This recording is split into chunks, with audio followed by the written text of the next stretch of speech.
तो जैसा कि आप सभी मित्रों को पता है कि अग्निवीर पेपर आ गए हैं, मात्र 10 दिन बचे हुए। जी हाँ दोस्तों, अग्निवीर परीक्षा के मात्र 10 दिन बचे हैं दोस्तों। हमने मॉडल पेपर सीरीज चालू कर दी। आज ये हमारा 24वां मॉडल पेपर है। जी हाँ दोस्तों, 24वां मॉडल पेपर है। जिन्होंने अभी तक बाकी के मॉडल पेपर नहीं देखे हैं वो जल्दी से मॉडल पेपर को देख लें, ठीक है दोस्तों, क्योंकि ये मॉडल पेपर आपके एग्जाम में सिलेक्शन लेने में बहुत मदद करेंगे। बहुत सारे क्वेश्चंस इन्हीं मॉडल पेपर में से देखने को मिलेंगे, तो हर एक मॉडल पेपर आपके लिए इंपॉर्टेंट रहने वाला है दोस्तों, ठीक है।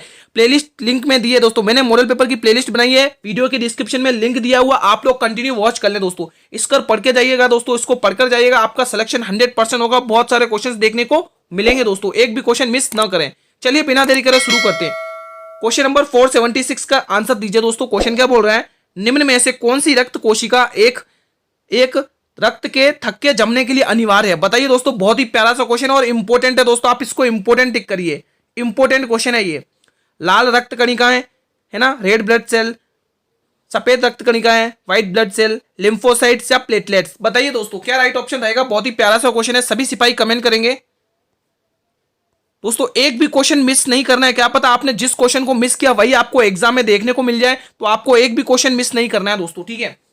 क्लास को अंत तक पूरा वॉच करना दोस्तों, इंपॉर्टेंट क्वेश्चंस लेके आया हूं जो आपके एग्जाम में 22 अप्रैल को जिसका पेपर है, एग्जाम है ना सभी के अग्निवीर में, उसमें ये क्वेश्चंस देखने को मिलेंगे, तो एक भी क्वेश्चन मिस नहीं करेंगे, आप सभी अंत तक वॉच करेंगे दोस्तों, ठीक है।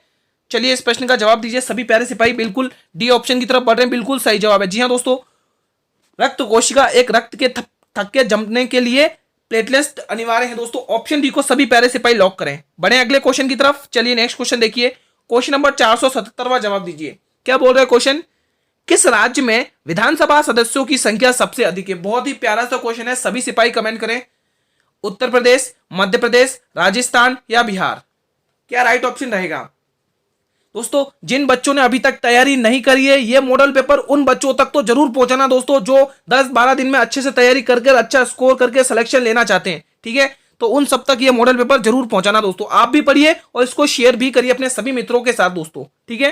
तो बिल्कुल आप लोग एक ही ऑप्शन टिक करें, ए ऑप्शन बिल्कुल सही जवाब है सभी बच्चों का। उत्तर प्रदेश राज्य में विधानसभा सदस्यों की सबसे ज्यादा अधिक संख्या है दोस्तों। कितनी है दोस्तों? 404 सदस्य हैं दोस्तों, ध्यान रखिएगा। 404 सदस्य हैं दोस्तों, ध्यान रखिएगा विधानसभा में उत्तर प्रदेश की, ठीक है दोस्तों। ऑप्शन ए को लॉक करें सभी प्यारे सिपाही। चलिए नेक्स्ट क्वेश्चन की तरफ मूव ऑन करते हैं। हमारा नेक्स्ट क्वेश्चन है 478, बहुत ही प्यारा सा और इंपॉर्टेंट सा क्वेश्चन है आप सभी के एग्जाम के लिए दोस्तों। बताइए इसका जवाब। देखिए क्वेश्चन क्या बोल रहा है, बताइए क्वेश्चन का जवाब क्या होगा। असहयोग आंदोलन में सर्वप्रथम किसे गिरफ्तार किया गया? दोस्तों यहाँ पर किसे है, ठीक है, यहाँ पर कुछ मिसप्रिंट हो गया, किसे गिरफ्तार किया गया था। बहुत ही प्यारा सा क्वेश्चन है, सभी सिपाही कमेंट करेंगे। मोतीलाल नेहरू, महात्मा गांधी, मोहम्मद अली या मोहम्मद अली जिन्ना? जी हाँ दोस्तों, बताइए कमेंट करके। असहयोग आंदोलन, जी हाँ दोस्तों, इसकी शुरुआत कब हुई थी दोस्तों? 1 अगस्त 1920 में। इसको हम नॉन ऑक्यूपेशन मूवमेंट बोलते हैं ना। इसकी शुरुआत कब हुई है दोस्तों? 1 अगस्त 1920 में दोस्तों। इससे संबंधित क्वेश्चन आपको एग्जाम में पूछा जा रहा है, इसलिए मैं आपको बता देता हूं। 1 अगस्त 1920 में इसकी शुरुआत हुई थी, गांधी जी के नेतृत्व में, है ना दोस्तों, नॉन ऑक्यूपेशन मूवमेंट की दोस्तों। 1 जनवरी 1920 में दोस्तों। इसमें जो क्वेश्चन पूछा जाता है वो मैं आपको बता देता हूं। इसमें क्वेश्चन ये पूछा जाता है कि इसका जो पहला प्रस्ताव है वो कब पारित किया गया था। तो इसका जो पहला वो है दोस्तों प्रस्ताव, तो आप ध्यान रखेंगे दोस्तों, 4 दिसंबर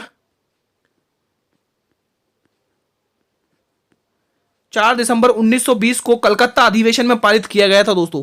कलकत्ता अधिवेशन, ध्यान रखेंगे, कलकत्ता अधिवेशन में दोस्तों, ठीक है। यहीं पर दोस्तों अंग्रेजों की वस्तुओं का बहिष्कार किया गया था दोस्तों, अधिवेशन, ठीक है दोस्तों। और एक फेमस घटना होती है दोस्तों, यहाँ पर लोगों ने क्या हड़ताल कर दी थी, तो यहाँ पे चोरा चोरी कांड होता है दोस्तों, ध्यान रखिएगा, पूछा जाता है दोस्तों। 4 फरवरी 1922 को होता है चोरा चारी कांड दोस्तों। यहीं पर मैं ब्लैक पेन से लिख देता हूं आपके लिए दोस्तों, चोरा चारी कांड 4 फरवरी को होता दोस्तों, है ना। 4 फरवरी को चोरा चारी कांड होता है, गोरखपुर से, है ना दोस्तों, ध्यान रखिएगा। यहाँ पर जगह नहीं है, यहाँ लिख देता हूँ, चोरा चोरी कांड होता दोस्तों, ठीक है। तो ये आपको असहयोग आंदोलन से ध्यान रखना है। इसकी शुरुआत कब हुई थी? इसकी शुरुआत गुरुजी 1 अगस्त 1920 को हुई थी, ठीक है। इसका जो पहला प्रस्ताव हुआ था वो कलकत्ता अधिवेशन 4 दिसंबर 1922 को पारित किया गया था, ठीक है। और 4 फरवरी दोस्तों 1922 में दोस्तों, 1922 ध्यान रखेंगे, 1922 से 4 फरवरी 1922 को चोराचारी कांड घटना शुरू होती है दोस्तों मेरठ में दोस्तों, सॉरी गोरखपुर में, ठीक है। और यहाँ पर जो गिरफ्तार हुए थे वो मोहम्मद अली थे दोस्तों। जी हाँ दोस्तों, ऑप्शन सी को लॉक करेंगे सभी सिपाही। बढ़े अगले क्वेश्चन की तरफ। ये सभी के सभी फैक्ट एग्जाम में आएंगे दोस्तों, 100% गारंटी है, ध्यान रखिएगा। मोस्ट इंपोर्टेंट ये आंदोलन है, इनसे क्वेश्चन बनते हैं दोस्तों, इग्नोर ना करें इस क्वेश्चन को। क्वेश्चन नंबर 479 का जवाब दें, बहुत ही प्यारा सा क्वेश्चन। यदि 480 के 12.5% का ई परसेंट 72 है तो ई का मान क्या होगा? बहुत ही प्यारा सा क्वेश्चन है, सभी सिपाही कमेंट करेंगे। 120, 110, 90 या 65? बताइए दोस्तों क्या राइट ऑप्शन रहेगा इस प्रश्न के लिए। हर एक क्वेश्चन आपके लिए इंपॉर्टेंट है एग्जाम के लिए, एक भी क्वेश्चन को मिस ना करें। जो बच्चे चाहते हैं कि कम दिनों में सिलेक्शन हो जाए तो इन मॉडल पेपर को जरूर देखकर जाइए दोस्तों, आपके बहुत सारे क्वेश्चंस देखने को मिलेंगे। मैंने आपके लिए प्लेलिस्ट बनाई है और प्लेलिस्ट का लिंक वीडियो के डिस्क्रिप्शन में दिया हुआ है, टेलीग्राम चैनल का भी लिंक वीडियो के डिस्क्रिप्शन पे दिया हुआ है दोस्तों, जहां पर मैंने टेलीग्राम चैनल पर मैंने आपके लिए सारे के सारे मॉडल पेपर की पीडीएफ बिल्कुल फ्री ऑफ कॉस्ट अपलोड कर ली है। आप लोग उनका फायदा उठाइए और अच्छे से पढ़िए दोस्तों, ठीक है। तो जल्दी से जिसने अभी तक टेलीग्राम चैनल ज्वाइन नहीं किया, लिंक वीडियो के डिस्क्रिप्शन में दिया हुआ है। तो देखिए क्वेश्चन क्या बोला, 480 के 12.5%, इतना पढ़िए। 480 का 480 थोड़ा सही से बना देते हैं, ठीक है, इसको थोड़ा अच्छे से बना देते हैं। हाँ, 480 का 12.5% यानी 12.5%। पहले तो हम 12.5, देखो 125 में क्यों लिख रहा हूं, क्योंकि देखो मैं इसका एक जीरो हटाऊंगा तो यहाँ पे 10 बनेगा, है ना, और परसेंट में बोला तो 1/100 बनेगा, ठीक है। अब आगे क्या बोला, का ई प्रतिशत मतलब कि ई प्रतिशत यानी E/100। ये कितना है, ये कितना है गुरुजी? ये दे रखा है हमें क्वेश्चन में, या हमें क्वेश्चन में 72 दे रखा है, 72। चलिए वैल्यू टर्मिनेट करिए दोस्तों। कैसे करेंगे देखिए, करना कुछ नहीं है दोस्तों, आपको 25 की टेबल से काटना है। 25 पंचे 125, 25 चौका 100, ठीक है। अब आपको 4 की टेबल से करना है, 4 एकम 4, 4 की टेबल से इसको काटो, 4 एकम 4, 4 दूनी 8 और ये 0, 120 बार गया। कितनी बार गया दोस्तों? 120 बार गया। अब आप क्या करेंगे, इस जीरो को इस जीरो से काट देंगे, ठीक है। अब यहां से देखिए 12 एकम 12 और यहां पर देखिए 12 छंगे 72 होगा दोस्तों, ठीक है, 12 छंगे 72 होगा, ठीक है। अब देखिए ये 100 क्या इधर भाग में, इधर आके गुणा में आ जाएगा, तो ये 600 इधर आ जाएगा, और इधर कौन बैठा, वो 5 बैठा हुआ है, ठीक है। अब 5 से इसको काटिए, कितना आ रहा है, 5 एकम 5, एक बचेगा, 5 दूनी 10, ये 12.60 यानी 120 आंसर निकल के आया, जो हमारे ऑप्शन नंबर ए में है दोस्तों। बहुत ही शानदार क्वेश्चन था, सभी ने कर लिया होगा इस क्वेश्चन को, ठीक है दोस्तों। अगर जिसको समझ में ना आया हो, ये कमेंट सेक्शन आप लोगों के लिए बनाया हुआ, आप लोग यहाँ बेझिझक होकर कमेंट करें दोस्तों, आपके सभी कमेंट्स के रिप्लाई मिल जाएंगे, ठीक है। चलिए नेक्स्ट क्वेश्चन की तरफ मूव ऑन करते हैं। क्वेश्चन नंबर 480, बहुत ही प्यारा सा क्वेश्चन है, सभी सिपाही कमेंट करेंगे। नेत्र पर प्रकाश की मात्रा का नियमन करती है, कौन करती है दोस्तों? दृष्टिपटल, श्वेत पटल, उपतारा या कार्निया? बहुत ही प्यारा सा क्वेश्चन है, सभी सिपाही कमेंट करेंगे। बताइए जल्दी से दोस्तों क्या राइट ऑप्शन रहेगा। ये सभी क्वेश्चंस आपके सिलेक्शन दिलाने में मदद करेंगे दोस्तों। ये पूरी 90+ वाली क्लास है दोस्तों, एक भी क्वेश्चन मिस नहीं करेंगे आप, कंप्लीट वीडियो वॉच करेंगे। जो बच्चा सिलेक्शन लेना चाहता है वो पूरी वीडियो वॉच करेगा अंत तक। बिल्कुल दोस्तों, आप लोग सी ऑप्शन टिक करेंगे, उपतारा दोस्तों। जी हाँ दोस्तों, नेत्र पर प्रकाश की मात्रा का नियमन करती है, उपतारा करती है दोस्तों, ठीक है। तो जो A option, B option, D को कर रहे हैं टिक, गलत कर रहे हैं, सी ऑप्शन वाले बिल्कुल सही कर रहे हैं। चलिए नेक्स्ट क्वेश्चन देखिए, क्वेश्चन नंबर 481। भारतीय संविधान में जनगणना को किस अनुसूची में डाला गया? बहुत ही प्यारा सा क्वेश्चन और इंपॉर्टेंट है दोस्तों, इंपॉर्टेंट क्वेश्चन भी है, कमेंट करिए। 5वीं, 7वीं, 9वीं या 12वीं? बताइए दोस्तों, भारतीय संविधान में जनगणना को किस अनुसूची में डाला गया? 5वीं अनुसूची, 7वीं अनुसूची, 9वीं अनुसूची या 12वीं अनुसूची? कमेंट करेंगे सभी सिपाही। हर एक क्वेश्चन इंपॉर्टेंट है, आपके एग्जाम के पॉइंट ऑफ व्यू से एक भी क्वेश्चन मिस नहीं करेंगे आप। बताइए इसका जवाब क्या होगा। बिल्कुल आप लोग सी ऑप्शन की तरफ बढ़ रहे हैं। कौन से ऑप्शन की तरफ बढ़ रहे हैं बताइए भाई? 7वीं अनुसूची होगा, बी ऑप्शन होगा, बी ऑप्शन होगा दोस्तों, बी ऑप्शन। सी वाले गलत है, 7वीं अनुसूची में डाला गया है। ऑप्शन ए, ऑप्शन सी और ऑप्शन डी गलत है, ऑप्शन बी बिल्कुल सही है, 7वीं अनुसूची में डाला गया है दोस्तों, ठीक है। बढ़े अगले क्वेश्चन की तरफ। चलिए नेक्स्ट क्वेश्चन की तरफ मूव ऑन करते हैं। हमारा अगला क्वेश्चन नंबर 482 है। हर एक क्वेश्चन इंपॉर्टेंट है दोस्तों, ठीक है। एक और बात दोस्तों, अगर आपको ये क्लास अच्छी लग रही है, लग रहा है ये मॉडल पेपर आपके लिए इंपॉर्टेंट है, तो एक बार इस मॉडल पेपर को सभी प्यारे सिपाही लाइक कर देंगे, और जितना हो सके उन बच्चों तक तो जरूर पहुंचाइए इस क्लास को, इस मॉडल पेपर को, जिन्होंने अभी तक अच्छे से स्टडी नहीं करी है, वो चाहते हैं सिलेक्शन लेना, तो इन मॉडल पेपर को जरूर पढ़ के जाएं। जिनके लिए मैंने प्लेलिस्ट बनाई है, वीडियो के लिंक डिस्क्रिप्शन में दिया हुआ दोस्तों, आप लोग जल्दी से देख लीजिए लगातार सारी प्लेलिस्ट, आप बहुत अच्छा स्कोर करके आओगे। अणु के कृत्रिम विभंजन की खोज की थी दोस्तों, बताइए रदरफोर्ड ने, डल्टन ने, मैडम क्यूरी ने या फार्मी ने? जल्दी से जवाब देंगे सभी प्यारे सिपाही।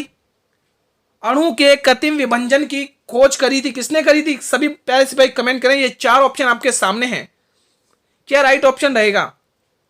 हर एक क्वेश्चन दोस्तों आपके एग्जाम के पैटर्न की दृष्टि से बनाया हुआ है, तो एक भी क्वेश्चन ना छोड़ें दोस्तों आप, है ना। तो बिल्कुल आप लोग डी ऑप्शन की तरफ बढ़े, बिल्कुल सही है दोस्तों। जी हाँ दोस्तों, अणु के कृत्रिम विभंजन की खोज करी है दोस्तों फार्मी ने दोस्तों। ऑप्शन डी को लॉक करेंगे सभी सिपाही। तो ऑप्शन डी को जल्दी से एक बार लॉक कर लें सभी सिपाही। चलिए नेक्स्ट क्वेश्चन। नेक्स्ट क्वेश्चन क्या बोला? Question number 483। क्या बात है, बहुत ही प्यारा सा क्वेश्चन और इंपॉर्टेंट है दोस्तों। कमेंट करेंगे सभी सिपाही, क्या होगा इसका जवाब? जल्दी से बताएं। कान्हा राष्ट्रीय उद्यान किस राज्य में स्थित है? जल्दी से बताएं सभी स्टूडेंट्स। पहला ऑप्शन आपके लिए होगा दोस्तों उत्तर प्रदेश, दूसरा ऑप्शन हो जाएगा आपके लिए मध्य प्रदेश, तीसरा ऑप्शन हो जाएगा आपके लिए राजस्थान और चौथा ऑप्शन हो जाएगा आपके लिए आंध्र प्रदेश। जल्दी से बताएं, कान्हा राष्ट्रीय उद्यान किस राज्य में स्थित है? सभी सिपाही बताएंगे। कान्हा राष्ट्रीय उद्यान दोस्तों आप ध्यान रखेंगे मध्य प्रदेश में स्थित है दोस्तों। दोस्तों मध्य प्रदेश से दोस्तों बहुत ही इंपॉर्टेंट उद्यान पूछे जाते हैं, तो मैं आपको कुछ एक बता देता हूं जो आपके एग्जाम की दृष्टि से बहुत ही इंपॉर्टेंट है। सबसे पहले आप सतपुड़ा राष्ट्रीय उद्यान ध्यान रखेंगे दोस्तों। सतपुड़ा राष्ट्रीय उद्यान मध्य प्रदेश के कुछ बता देता हूं। सतपुड़ा राष्ट्रीय उद्यान ध्यान रखेंगे। क्या ध्यान रखेंगे? सतपुड़ा राष्ट्रीय उद्यान। सतपुड़ा राष्ट्रीय उद्यान ये इंपॉर्टेंट है दोस्तों, एग्जाम की दृष्टि से आप इसको इग्नोर ना करें दोस्तों, ठीक है।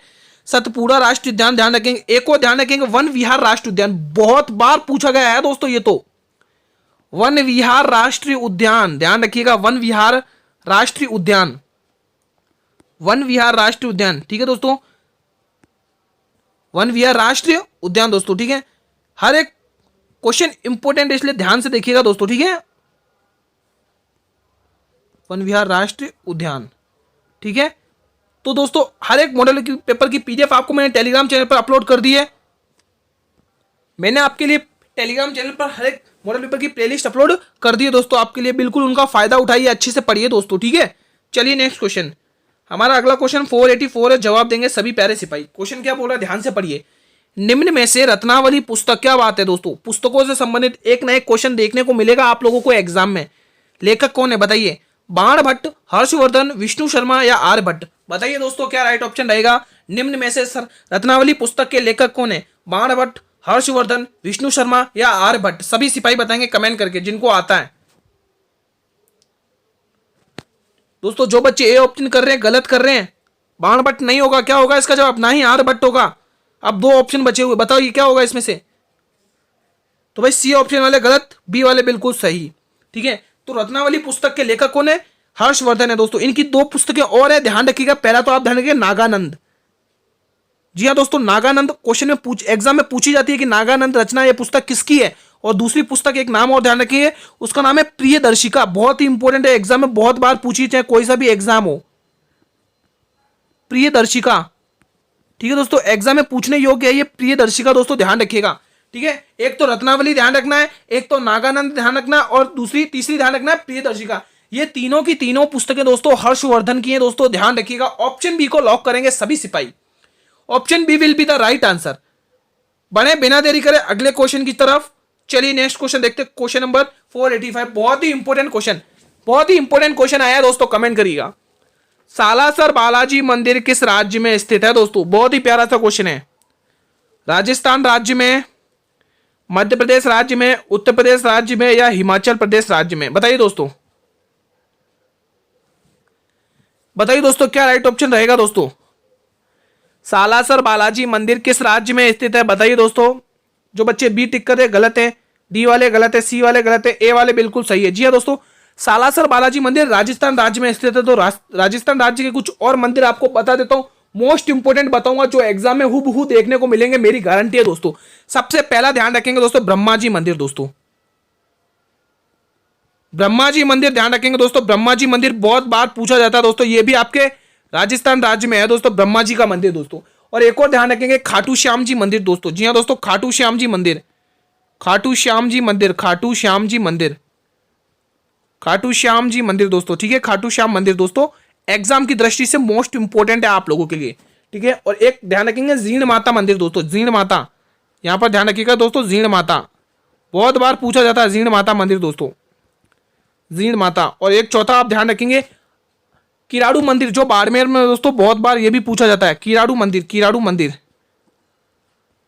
किराडू मंदिर दोस्तों, किराडू मंदिर और स्पेस है नहीं, बाकी मैं और आपको बताता दोस्तों, है ना। ओसिया के मंदिर पूछे जाते हैं दोस्तों, आवरी माता का मंदिर पूछा जाता था, कैला देवी का मंदिर पूछा जाता है दोस्तों। ये इंपॉर्टेंट मंदिर है राजस्थान के, जो बार बार एग्जाम में पूछे जाते हैं। आप ध्यान से पढ़िएगा दोस्तों, इनमें से एक ना एक क्वेश्चन देखने को मिल सकता है, मंदिरों से भी क्वेश्चन आपको एग्जाम में देखने को मिलेगा। चलिए नेक्स्ट क्वेश्चन की तरफ मूव ऑन करते हैं। हमारा अगला क्वेश्चन आया 486, और ध्यान से करेंगे। हर एक क्वेश्चन हम मैथ्स के कैसे करते हैं, ट्रिक से, इसको भी हम ट्रिक से करेंगे, बिल्कुल विथ कंसेप्ट। मोहन एक टेबल को 8,232 रुपए में बेच रहा है। कितने में बेच रहा है, यानी कि विक्रय मूल्य बता रहा है, यानी कि सेलिंग प्राइस बता रहा है। यदि उसका लाभ, यदि उसका प्रॉफिट 18% है, तो मेज का लागत मूल्य बताइए। दोस्तों यहाँ मैच गलती से लिख गया, यहाँ पे मैच है दोस्तों, मैच, ठीक है, मिसप्रिंट हो गई है इसमें, तो यहां पर इसको टर्मिनेट करिए, इसको हटा दीजिए। आप लोग यहां पर मेज लिखिए, मेज, ठीक है। आप यहां पर क्या लिखेंगे, मेज। तो आपको मेज का लागत मूल्य यानी कि विक्रय क्रय मूल्य बताना है, यानी कि कॉस्ट प्राइस बतानी है। बताइए कैसे करेंगे दोस्तों, देखिए बहुत ही इंपॉर्टेंट है। एक बार तो आप जवाब दीजिए, जिसको आता है एक बार वो कमेंट करें, फिर हम कराएंगे सॉल्व इसको। जल्दी से बताएं। मोहन एक टेबल को 8,232 रुपए में बेच रहा है, ठीक है। यदि उसका लाभ 18% है, तो मेज का लागत मूल्य बताइए। बताइए जिनको आता है इस प्रश्न का जवाब। बहुत ही प्यारा सा क्वेश्चन एक बार आता हुआ आप सभी के समक्ष। कैसे करेंगे, देखिए क्वेश्चन क्या बोल रहा है। मोहन एक टेबल को 8,232 रुपए में बेचकर एक 18% का लाभ कमा रहा है। 18% का, देखो ओवरऑल हमारे पास 100% वैल्यू होती है, 18% का लाभ हो गया, तो वो 118% लाभ कमा रहा है। कितने को बेचकर, कितने टेबल को, 8,232 रुपए की एक टेबल को बेचकर वो कितने रुपए का लाभ कमा रहा है, वो कितने रुपए का लाभ कमा रहा है, 8,232 रुपए का लाभ कमा रहा है। अगर मैं बोलूं कि वो 1% मतलब 1% की वैल्यू निकाले, तो ये देखिए हमेशा ध्यान रखेंगे, ये वैल्यू हमेशा नीचे आती जब भी 1% निकालना हो, तो 8232। अगर मैं 118% 1% की वैल्यू निकालूं तो 100% पर कितनी निकलेगी वो आपको निकालना है। इजी क्वेश्चन है, आपको खाली क्रय मूल्य लगाना है, कॉस्ट प्राइस निकालनी है। तो आप क्या करेंगे, 2 की टेबल से काटिए, 2 की टेबल से काटेंगे कितनी बार जाएगा, ये 59 बार जाएगा, ठीक है, 59 बार जाएगा। इसको काटिए 2 की टेबल से, इसको भी आप 2 की टेबल से काटेंगे। देखिए 2 चौके 8, 2 एकम 2, 2 एकम 2 और 2 छंग 12, कितनी बार गया, इतनी बार, ठीक है। अब आप 59 एकम 59 करिए, और 59 की टेबल से ये जाएगा 24 बार, कितनी बार, 24 बार लगभग, 59 9 छंग 54, हाँ 24 बार ही जाएगा, 9 छंग 54, ठीक है, 24 बार ही जाएगा दोस्तों। 24 को आपको 100 से गुणा करना, तो जवाब निकल कर आएगा आपके पास 2400। तो लागत मूल्य कितना आ गया, 2400 रुपए, ठीक है। लागत मूल्य कितना था दोस्तों, 2400 रुपए, ठीक है दोस्तों। ऑप्शन ए को ध्यान रखेंगे, ऑप्शन ए को ध्यान रखेंगे। देखिए अब आपके पास लागत मूल्य भी आ गया, और आपके पास क्या है क्वेश्चन में, विक्रय मूल्य भी है, तो आप इसमें प्रॉफिट भी और निकाल सकते हैं, ठीक है। चलिए नेक्स्ट क्वेश्चन, प्रॉफिट परसेंट निकाल सकते हैं इसमें अब तो। चलिए नेक्स्ट क्वेश्चन। आई थिंक सभी बच्चों को ये क्वेश्चन समझ में आ गया होगा। जिसको समझ में ना आया हो, ये कमेंट सेक्शन आप लोगों के लिए बनाया हो, आप लोग कमेंट करें। चलिए नेक्स्ट क्वेश्चन, क्वेश्चन 487 का जवाब देंगे सभी स्टूडेंट्स। बैटरी बनाने के लिए किस अम्ल का प्रयोग होता है, बताइए। सल्फ्यूरिक एसिड, एसिटिक अम्ल, हाइड्रोक्लोरिक अम्ल या नाइट्रिक अम्ल। बहुत ही शानदार और इंपॉर्टेंट क्वेश्चन है, सभी पैरे सिपाही कमेंट करेंगे। बैटरी बनाने के में किस अम्ल का प्रयोग होता है, सल्फ्यूरिक अम्ल, एसिटिक अम्ल, हाइड्रोक्लोरिक अम्ल या नाइट्रिक अम्ल, बताइए। बहुत ही शानदार और इंपॉर्टेंट क्लास चल रही है, जल्दी से इस क्लास को शेयर करिए। अगर क्लास अच्छी लग रही हो तो लाइक करें और अपने सभी मित्रों में शेयर करें दोस्तों। चाहे फेसबुक हो, चाहे इंस्टाग्राम हो, चाहे टेलीग्राम हो, चाहे यूट्यूब हो, सब जिस प्लेटफॉर्म पर आप अवेलेबल है वहां इसको शेयर करिए। और उन स्टूडेंट तक तो जरूर पहुंचाइए जिन्होंने अच्छे से तैयारी नहीं करी है, वो चाहते हैं कि तैयारी करके अच्छे से 10 दिनों में हम अपना सिलेक्शन ले रखें। तो इन मॉडल पेपर को जरूर उनके साथ शेयर करिए दोस्तों, आप भी पढ़िए दोस्तों, ठीक है। तो बिल्कुल कौन सा ऑप्शन होगा, आप लोग क्या ऑप्शन टिक कर रहे हैं, क्या बात है, सभी ऑप्शन एक ही तरफ ही कर रहे हैं, बिल्कुल सही है भाई, सल्फ्यूरिक एसिड। जी हाँ दोस्तों, बैटरी बनाने में जिस अम्ल का प्रयोग किया था वो अम्ल है सल्फ्यूरिक एसिड। दोस्तों ऑप्शन ए को जो भी मेरे सभी सिपाही लॉक कर रहे हैं वो बिल्कुल सही तैयारी कर रहे हैं दोस्तों, अपने लक्ष्य की ओर अग्रसर होते जा रहे हैं बिल्कुल सही दिशा में। चलिए नेक्स्ट क्वेश्चन देखते हैं, नंबर सीरीज का बहुत ही प्यारा सा क्वेश्चन। 53 से 61, 61 से 88, 88 से 152 और 152 से 277। कमेंट करेंगे, नंबर सीरीज का ये क्वेश्चन है, बहुत ही शानदार है। जिन बच्चों को आता है वो कमेंट करें जल्दी से, बहुत ही शानदार क्वेश्चन आपके सामने एक बार आता हुआ। इजी क्वेश्चन है, इसमें कोई दिक्कत की बात नहीं है, बहुत इजी क्वेश्चन है। अगर देखा जाए 53 और 61 का 8 का गैप आ रहा है, बिल्कुल सही बात है। 61 और 88 का 27 का गैप आ रहा है, बिल्कुल सही जवाब है। 88 और 57 का कितने का गैप आ रहा है, 64 लगभग 4, हाँ 64 का गैप आ रहा है। कितने का? 64 का गैप आ रहा है। और इसमें 277 में 52 का गैप, 152 का गैप देखिए, 5 2 आएगा, ठीक, 125 का, हाँ 125 का गैप आ रहा है। ठीक है, अब ये कुछ नंबर जाने पहचाने नहीं लग रहे दोस्तों। ये देखा जाए तो गुरुजी ये तो 2 का क्यूब है, बिल्कुल सही बात है। ये देखा जाए गुरुजी ये 3 का क्यूब है, बिल्कुल सही बात है। ये 64 देखा जाए गुरुजी 4 का क्यूब है, बिल्कुल सही बात है। और ये 5 का क्यूब है। अब अगला नंबर आना क्या चाहिए गुरुजी? 2 3 4 5, अगला नंबर 6 का क्यूब आना चाहिए। तो 6 का क्यूब होता है 216, और 216 में जब आप 277 जोड़ेंगे तो क्या जवाब आएगा? यूनिट प्लेस, यूनिट डिजिट से खेल खेलिए। देखिए यूनिट प्लेस डिजिट की यहाँ पर क्या दे रखा है? 77 दे रखा है। कितना दे रखा है? 77 है, यानी 7 है। 7 और 6 कितना होता है? 6 6 12 13, 13 का 3, 3 किसने देगा? ये रहा। यूनिट डिजिट से खेलना दोस्तों आपको जब भी ऐसे क्वेश्चन आए, ठीक है। तो option A will be the right answer. जब भी क्वेश्चन नंबर सीरीज के आए करें दोस्तों, आप लोग यूनिट प्लेस डिजिट से ऐड कैलकुलेशन किया करें, आपका टाइम भी कंज्यूम होगा और जल्दी से आप फटाफट से कर भी जाओगे क्वेश्चन को। चलिए नेक्स्ट क्वेश्चन। बाकी पूरा सॉल्व करने में करते तो भी वही आंसर आता, और यूनिट प्लेस डिजिट से सॉल्व करेंगे तो भी वही आंसर आएगा। भारत में नियमित जनगणना की शुरुआत किसके कार्यालय में हुई थी? कमेंट करके बताएं।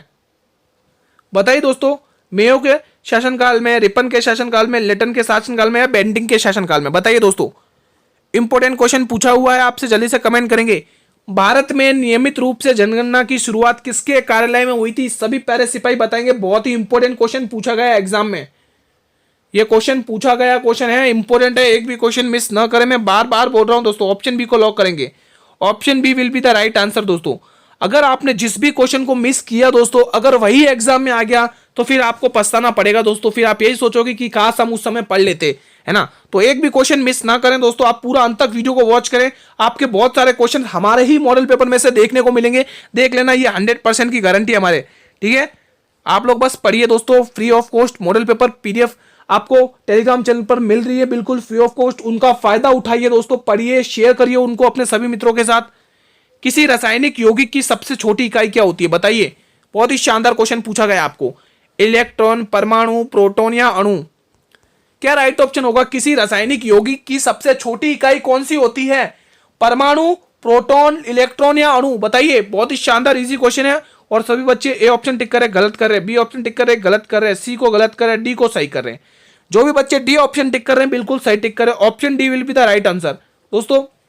अगर आप लोग चैनल पर पहली बार विजिट कर रहे हैं तो चैनल को भी कर लें सब्सक्राइब, और बेल नोटिफिकेशन को भी प्रेस कर दें, ताकि मैं यूट्यूब पर जब भी क्लास लेके आऊं तो यूट्यूब सबसे पहले नोटिफिकेशन आप लोगों को ही भेजे, ठीक है।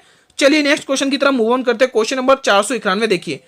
एस के सरोज, जी हाँ दोस्तों, एस के सरोज का संबंध निम्न में से किस शास्त्र नृत्य से है? पहला ऑप्शन होगा आपके लिए भरतनाट्यम, दूसरा ऑप्शन होगा कुचिपुड़ी, तीसरा ऑप्शन होगा मणिपुरी, और चौथा ऑप्शन होगा उड़ीसी। भरतनाट्यम की बात करें तो ये तमिलनाडु का शास्त्र नृत्य, कुचिपुड़ी की बात करें तो आंध्र प्रदेश का शास्त्र नृत्य, मणिपुरी का मणिपुर, और ओडिसी की ओडिशा का शास्त्र नृत्य। बताइए हम। तो गुरुजी आपने जो बोला एस के सरोज, इनका संबंध तो हम बताएंगे भरतनाट्यम से है। जी हाँ दोस्तों, इनका संबंध भरतनाट्यम से ही है दोस्तों। और भी ध्यान रख सकते हैं भरतनाट्यम के कुछ प्रमुख कलाकार, जैसे आप ध्यान रखेंगे यामिनी कृष्णमूर्ति, मोस्ट इंपोर्टेंट, यामिनी कृष्णमूर्ति, यामिनी कृष्णमूर्ति। कुछ नाम बता देता हूं आपके लिए, इंपॉर्टेंट है, ध्यान रखिएगा एग्जाम की दृष्टि से, इनको इग्नोर ना करें। सोनल मानसिंह, इनको इग्नोर ना करें दोस्तों, 100% गारंटी दे रहा हूं इनमें से एक क्वेश्चन देखने को मिलेगा। मैं बार बार चिल्ला चिल्ला कर बोल रहा हूं दोस्तों, ध्यान रखिएगा, ये क्वेश्चंस देखने को मिलेंगे, बहुत ही इंपॉर्टेंट है। चाहे कोई सा भी एग्जाम की तैयारी कर रहे हो, यहां से एक क्वेश्चन देखने को मिलेगा, ये 100% की गारंटी मेरी। रुक्मणी देवी, ये सभी के सभी दोस्तों आपके भरतनाट्यम के कलाकार हैं दोस्तों, ध्यान रखिएगा। रुक्मणी देवी दोस्तों, है ना। लीला सैमसन दोस्तों, बहुत बार पूछा गया है। लीला सैमसन दोस्तों, लीला सैमसन दोस्तों, ध्यान रखिएगा, ठीक है। लीला सैमसन दोस्तों, ध्यान रखिएगा। और आप एक नाम और ध्यान रखते हैं, टी बाला सरस्वती। यहां पर जगह नहीं है, नहीं तो मैं आपको वैजंती माला के बारे में भी बताता। टी बाला सरस्वती, टी बाला सरस्वती, टी बाला सरस्वती दोस्तों, ठीक है। यहां पर स्पेस कम बढ़ गया, बाकी और भी बताता दोस्तों, जैसे वैजंती माला हो गई है ना, और मृदलानी साराभाई हो गई है। तो ये कुछ प्रमुख कलाकार हैं भरतनाट्यम नृत्य के, और ऑप्शन भी ए ही जवाब जाएगा दोस्तों। एस के सरोज भी, एस के सरोज, एम के सरोजा, ये सभी के सभी आपके भरतनाट्यम के कुछ प्रसिद्ध कलाकार हैं जो एग्जाम में पूछे जाएंगे। यहां से क्वेश्चन एक ना एक पूछा जाएगा, ये 100% की मेरी गारंटी है दोस्तों, ये 100% की मेरी गारंटी, यहां से एक ना एक क्वेश्चन पूछा जाएगा। नेक्स्ट क्वेश्चन देखिएगा। जी हाँ दोस्तों, आप बिल्कुल फ्री ऑफ कॉस्ट पीडीएफ ले सकते हैं, स्क्रीनशॉट ले सकते हैं। एक दुकानदार 55 टॉफी 11 रुपए में बेचकर, सॉरी, एक दुकानदार 55 टॉफियां बेच रहा है और उस पर 11 रुपए का लाभ अर्जित कर रहा है, तो और अधिक लाभ अर्जित करने के लिए कितना दोस्तों यहाँ पे कुछ मिसप्रिंट हुआ है दोस्तों, उसका लाभ प्रतिशत पूछ रहा है दोस्तों, अधिक अर्जित करने के लिए उसे और कितना लाभ प्रतिशत होगा, हमें क्वेश्चन ये पूछ रहा है। एक दुकानदार 55 टॉफियां बेचकर 11 रुपए का लाभ अर्जित कर रहा है, ठीक है, तो और अधिक लाभ कितना होगा वो हमें पूछ रहा है। इजी क्वेश्चन है, कोई दिक्कत की बात नहीं है दोस्तों। चलिए सॉल्व करते हैं क्वेश्चन को। देखिए क्वेश्चन क्या बोल रहा है, आपको एक तरफ लिखना है क्रय मूल्य, दूसरी तरफ लिखना है विक्रय मूल्य। क्रय मूल्य का मतलब कॉस्ट प्राइस, विक्रय मूल्य का मतलब सेलिंग प्राइस। दोस्तों क्या होगा, विक्रय मूल्य का मतलब क्या होगा दोस्तों, सेलिंग प्राइस होगा दोस्तों, ध्यान रखिएगा। और यहां पर आप लिखेंगे लाभ, ठीक है। अब क्वेश्चन क्या बोल रहा है उसको ध्यान से पढ़िएगा, समझने की कोशिश करिएगा, समझने की कोशिश। देखिए 55 टॉफियां बेचकर, बेचने का मतलब होता है सेलिंग प्राइस यानी कि विक्रय मूल्य। 55 टॉफियां बेच रहा है, बिल्कुल सही बात कह रहे हो गुरुजी। अब वो क्या कर रहा है, 11 रुपए का लाभ अर्जित कर रहा है, 11 रुपए का लाभ अर्जित कर रहा है, बिल्कुल सही बात है। क्या आप क्रय मूल्य नहीं निकाल सकते? जी हाँ दोस्तों, जी गुरुजी बिल्कुल निकाल सकते हैं। 55 में से 11 माइनस करेंगे तो 44 आपके पास क्या आएगा, क्रय मूल्य। अब आप खुद देखिए, 44 रुपए की कोई चीज थी, उसको आप 55 रुपए में बेच रहे हो और 11 रुपए का लाभ अर्जित कर रहे हो, है ना। तो अब बताइए, उसने पूछा लाभ प्रतिशत। अब आप खुद बताएंगे मुझे कि लाभ प्रतिशत किस पे निकलता है। चाहे गुरुजी लाभ प्रतिशत बोलो, चाहे हानि प्रतिशत बोलो, हम ये दोनों को दोनों क्रय मूल्य के ऊपर निकालेंगे, यानी कि कॉस्ट प्राइस के ऊपर निकालेंगे। यहां पर देखा जाए गुरुजी 11 रुपए का लाभ हो रहा है, कितने रुपए का लाभ हो रहा है, 11 रुपए का। और लाभ और हानि किस पे निकलती है, अभी जस्ट बताया गुरुजी, ये निकलती है क्रय मूल्य के ऊपर। क्रय मूल्य इतना है तो 100 पर आपको निकालना है, क्योंकि प्रतिशत का पूछा है हमें, है ना। तो देखिए 11 एकम 11, 11 चौके 44 और 4 को 100 से भाग करेंगे, जवाब आएगा 25% का लाभ हुआ। कितना हमने सरलता पूर्वक इस क्वेश्चन को सॉल्व कर लिया, यानी कि ए ऑप्शन।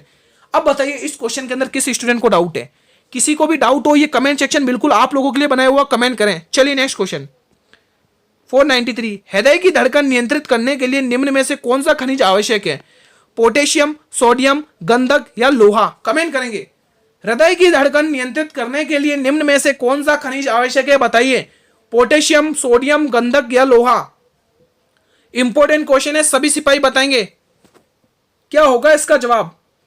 बिल्कुल सभी बच्चे एक ऑप्शन टिकर, ए ऑप्शन पोटेशियम। जी हाँ दोस्तों, potassium will be the right answer. Potassium दोस्तों हृदय की धड़कन नियंत्रित करता है दोस्तों, ठीक है, ध्यान रखिएगा। चलिए नेक्स्ट क्वेश्चन, क्वेश्चन नंबर 494 का जवाब देंगे मेरे सभी सिपाही। क्वेश्चन क्या बोल रहा है, अनुच्छेद 40 किससे संबंधित है, ग्राम पंचायतों का गठन से, भारत का राष्ट्रपति से, मूल कर्तव्य से या राष्ट्रपति का निर्वाचन। दोस्तों अगर राष्ट्रपति का निर्वाचन की बात करें गुरुजी, ये आर्टिकल यानी अनुच्छेद 54 में बात करी जाती है दोस्तों, अनुच्छेद 54 में बात करी जाती है ना। 51 मूल कर्तव्य आ जाएंगे, ठीक है। तो 40 में क्या होगा दोस्तों, ग्राम पंचायतों का गठन होता है दोस्तों, A will be the right answer. चलिए नेक्स्ट अंतिम प्रश्न है दोस्तों, एक संख्या के 30% का मान 35 से 15 अधिक है तो उस संख्या के 50% का मान ज्ञात करें। 220, 230, 250, 280। दोस्तों वीडियो लॉन्ग ना हो जाए इसलिए मैं थोड़ा फास्ट चल रहा हूँ। क्वेश्चन क्या बोल रहा है, 30, देखो 30% का मान 150, देखो 30% की वैल्यू यहाँ पे बता दी है इन्होंने। 30% जो दे रखा है वो 135 प्लस 15 अधिक है, तो 135 प्लस 15 अधिक है, तो अब ओवरऑल वैल्यू कितनी हुई, 150 हुई है। कितनी हुई है, 150। इस 30% की वैल्यू 150 है तो 50% की वैल्यू हमें पूछी है, ठीक है। जब 30% की वैल्यू 150 है तो 50% की वैल्यू क्या होगी, तो जब 30% की वैल्यू 150 है तो 50% की वैल्यू निकाल दो यहाँ से, यहाँ पर 50% लिख दो, फटाफट से सॉल्व कर दो इसको जल्दी से। यहाँ पर क्या लिखोगे आप, 50% लिखो। चलो इसको वैल्यू टर्मिनेट करो, देखिए 0 से 0 टर्मिनेट, 3 × 5 = 15 और 5 × 25 यानी 250 रुपए, 250 आया इसका आंसर दोस्तों। ऑप्शन सी को लॉक करेंगे सभी सिपाही, ठीक है दोस्तों। चलिए आज की क्लास को दोस्तों हम यहीं पर समाप्त करते हैं। इस क्लास के अंदर दोस्तों अगर आपको किसी भी क्वेश्चन से किसी भी प्रकार का कोई डाउट हो तो ये कमेंट सेक्शन आप लोगों के लिए बनाया हुआ, बेझिझक होकर यहाँ पर कमेंट करिए, आपके रिप्लाई मिल जाएंगे दोस्तों, ठीक है। क्लास कैसी लगी कमेंट करके जरूर बताएं। अगर दोस्तों ये क्लास आपको अच्छी लगी तो क्लास को लाइक करेंगे और अपने सभी मित्रों में शेयर करेंगे, चाहे दोस्तों फेसबुक हो, चाहे व्हाट्सएप, इंस्टाग्राम, टेलीग्राम, सब जगह इसको शेयर करिए और उन बच्चों तक तो जरूर पहुंचाइएगा दोस्तों इस मॉडल पेपर को, कि दोस्तों जिन्होंने अभी तक अच्छे से तैयारी नहीं करी और वो चाहते हैं इन 10 दिनों में अच्छी से तैयारी करके सिलेक्शन ले सकें, तो उन स्टूडेंट तक तो जरूर पहुंचाइएगा दोस्तों ये मॉडल पेपर दोस्तों, ठीक है। अगर चैनल पर पहली बार आप विजिट कर रहे हो तो चैनल को भी करेंगे सब्सक्राइब और बेल नोटिफिकेशन को भी प्रेस कर देंगे, ताकि मैं जब भी क्लास लेके आऊं यूट्यूब सबसे पहले नोटिफिकेशन आप लोगों को भेजे। सभी मॉडल पेपर की दोस्तों पीडीएफ मैंने टेलीग्राम चैनल पर अपलोड कर दी है। जिन्होंने टेलीग्राम चैनल ज्वाइन नहीं किया, लिंक वीडियो के डिस्क्रिप्शन में दिया हुआ, टेलीग्राम चैनल को ज्वाइन करें और लिंक, और दोस्तों बिल्कुल फ्री ऑफ कॉस्ट आप मुफ्त फायदा उठाइए उन पीडीएफ का और पढ़िए अच्छे से दोस्तों, ठीक है। क्लास का टाइम 8 PM रहेगा, इसी टाइम पर कल वापस मिलेंगे। तब तक के लिए जय हिंद, जय भारत, वंदे मातरम।